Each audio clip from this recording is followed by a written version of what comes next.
Bom, eu estou hiper emocionada de estar aqui. Eu passei 4 meses em Curitiba, na Vigília Lula Livre. O Richard também participou lá. E a gente conviveu muito com o MST. E, assim, lá eu me desmanchava em lágrimas, né? De ver o que era o MST. Lá eu sentia, assim, junto. Manhã, tarde e noite. Então, uma lembrança forte que eu tenho, que mexe com a minha emoção, foi um dia a gente caminhando para dar bom dia ao presidente Lula, e 3 fileiras do MST longas, e criancinhas de 3 anos com a bandeirinha, assim, eu até tremo, assim, porque para mim foi muito forte, né? Eu fui acompanhando e cantando aquela energia forte. Quem estava ali, apesar de ser um motivo triste, era uma energia que dava uma felicidade de estar ali lutando por uma causa legítima e muito bem fundamentada, né? Então as criancinhas cantando de 3 anos, né? Este é o nosso país, esta é a nossa bandeira, é por amor esta pátria Brasil que a gente segue em fileira. Nossa, eu segui e as lágrimas, eu fico assim, meio trêmula. Isso foi forte. E o que eu quero dizer é que o MST, para mim, desde que eu voltei de Curitiba, meu sonho é passar um dia no MST, tomar café da manhã, almoçar e conviver, e hoje eu estou realizando esse sonho. Né? Como eu sinto o MST, é mais que terra e produzir alimento. Sim, MST produz amor, produz respeito, produz o verdadeiro sentido da coletividade, o sentido da humanidade, de construção e acolhimento e generosidade.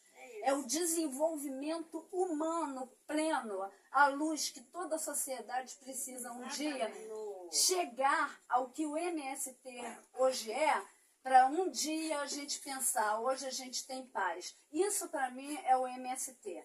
É amor, é lição de vida, é respeito à vida, é a nossa existência. Então, que o MST tome conta do mundo, movimentos como o MST. É isso que eu queria falar. E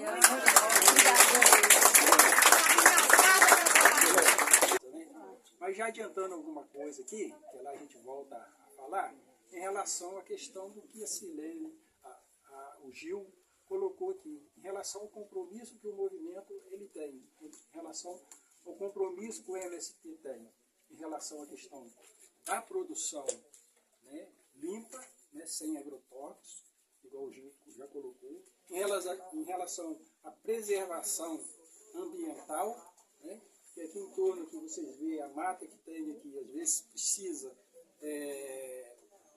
uma madeira para poder acender um fogão de lenha. A gente vai lá e tira a seca, a gente não fica cortando árvore, né?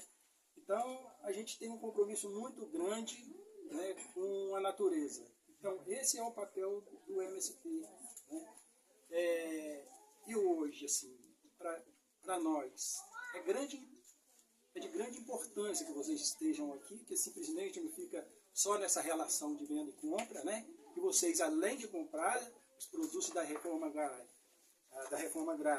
são parceiros nossos também, né? Por isso estão lá nas quarta-feiras, né? E no dia a dia lá do Armazém do Campo, pegando os nossos produtos lá, né? Comprando os nossos produtos. Então, assim, a multiplicação da vivência de vocês aqui, porque a gente tem a mídia que ataca ao MST, nos ataca, né? E não sabe do sacrifício em que a gente tem até chegar aqui nesse processo de assentamento, né? Hoje nós temos um assentamento sendo regularizado aqui em Coatis, que é Rimandorte, e esse assentamento, até hoje, as famílias ainda estão como acampados, são 20 anos vivendo de barro de barraco, né? Mas nesses termos que o Gil colocou, né?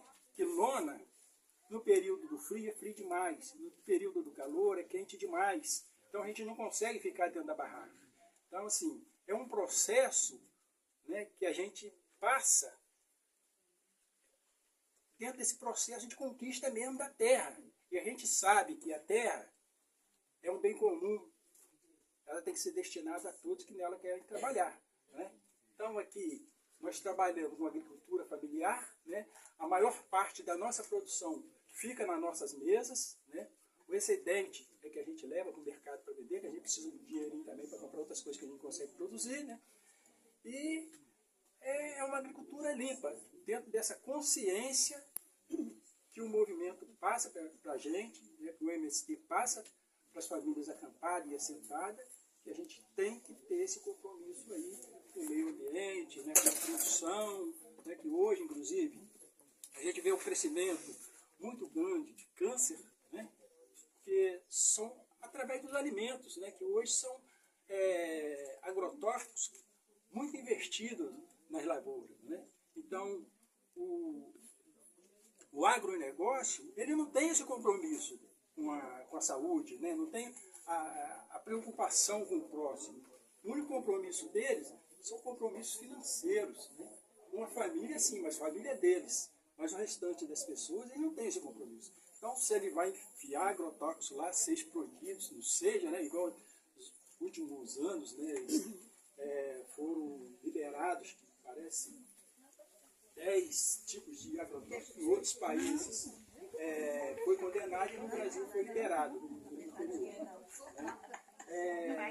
Então hoje assim, a gente tem essa consciência, nós como assentados, né, acampados, do MST, a gente tem esse compromisso aí com o meio ambiente, com as famílias, enfim. E a gente espera que esse ano venha um ônibus e uma van, que nos próximos anos venham 3, 4, 5, 10, que esse grupo aqui possa multiplicar a vivência do que teve aqui. Aí dá uma enxada para cada um aí para experimentar. Quebrar essa ideia de que sem terra é paterneiro, sem terra é vagabundo, que sem terra não quer trabalhar. Mas Vagabundo aqui, por exemplo, é quem chama o nós MST estamos de vagabundo, né? 20 anos. Que vive de dividendos. 20 anos. Enquanto o agronegócio ele vai com 10, 12, 15 máquinas parelhas, uma com a outra, para colher o grão, aqui nós estamos cheio de veneno. Cheio de veneno, com a dificuldade de conseguir um tratorzinho para atender os dois. Pô, triste isso. Né? Então a gente está assim, se mobilizando para ver isso, já há 20 anos.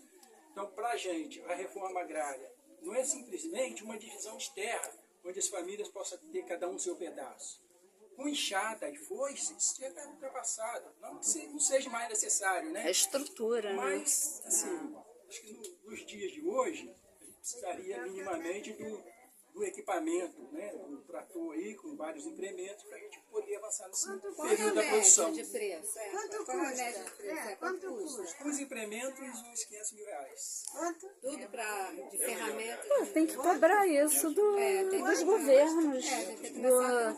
As emendas, cobrar das emendas. Então, assim, Tem que cobrar das emendas parlamentares. a gente está vendo isso. É isso aí, vamos fazer a campanha. A gente vai fazer visita em 8 lotes aqui no assentamento. Esses vídeos são muito Nós importantes. estamos aqui no Eu tenho um assentamento canal. Aí Terra eu da vou- Paz. O meu assentamento foi onde vocês pararam Eu para mando pegar. esses Eu e depoimentos. Anselmo. É o Roseli Nunes, então aqui é o Terra da Paz, porque estava no período de guerra, né, lá fora, aí colocamos o nome daqui do assentamento aqui de Terra da Paz, porque a gente quer paz. Perfeito, é isso. Muito bom. Lindo, parabéns. Dá uma palavrinha, pode dar uma palavrinha? A Leiane, eu acho que quer falar. Você quer falar também? É só que a gente vai ter um outro momento também de conversa, acho que a gente pode voltar lá. Mas... Não, na verdade, é coisa rápida. É porque eu queria pegar esse cenário, que tem uma energia muito boa com esse cenário. Quando a gente pode se reunir e falar tanta coisa bonita com esse cenário todo à nossa volta, sendo a gente da cidade, né? Então, o que acontece? A gente está criando uma associação de moradores lá, moradores não, é comunitária, trabalhadores, pacientes, estudantes, lá do centro da Lapa, né? E se a gente... queria até convidar quem for do centro da Lapa. Eu também estou, Então, e aí eu acho que a gente tem que levar essa luta para a gente, morador, trabalhador de lá da cidade, comprar essa luta, não ficar só o MST que está atrás do trator, não. Porque é nosso alimento. Gente, lá no centro, a gente só tem um armazém do campo que está vendendo produto orgânico e umas prateleirinhas básicas do Mundial, que não tem muita coisa, né? E você vê que já é aquela coisa mais mercadológica, entendeu? Então, se a gente puder abrir esse espaço para trazer mais gente para cá, as crianças só têm que ver a vida deles agora é só de telinha de computador, né? Celular. Então a gente tem que trazer esse contato, essa vivência com a natureza, também é uma energia para a saúde. Né? E por que a doença oncológica, que a gente começou nossa luta por um hospital, o Zé e o Cabral fechou? Justamente porque eles disseram que a doença oncológica é essa maior do mundo. Por quê? Porque é mais Nossa líder. Então a gente tem que valorizar isso. Não, tem que complementar, desculpe de interromper, desculpe. Não, Tem que complementar na rua da relação 49, que eu moro lá há uns 30 anos, é que tem um pedacinho assim, 1,5 metro até redonda, né? Então, a gente está colocando lá algumas coisinhas assim. vamos somar. Não, eu quero o seguinte, eu inventei nas quartas-feiras, às 4 horas da tarde, colocar meu monociclo na rua. Então, ali mesmo. Então a gente criou o seguinte projeto, porque ele viaja. Então a gente vai fazer lá a janela da leitura e vai viajar para onde? Pra cá. Ah, legal. Deixa comigo.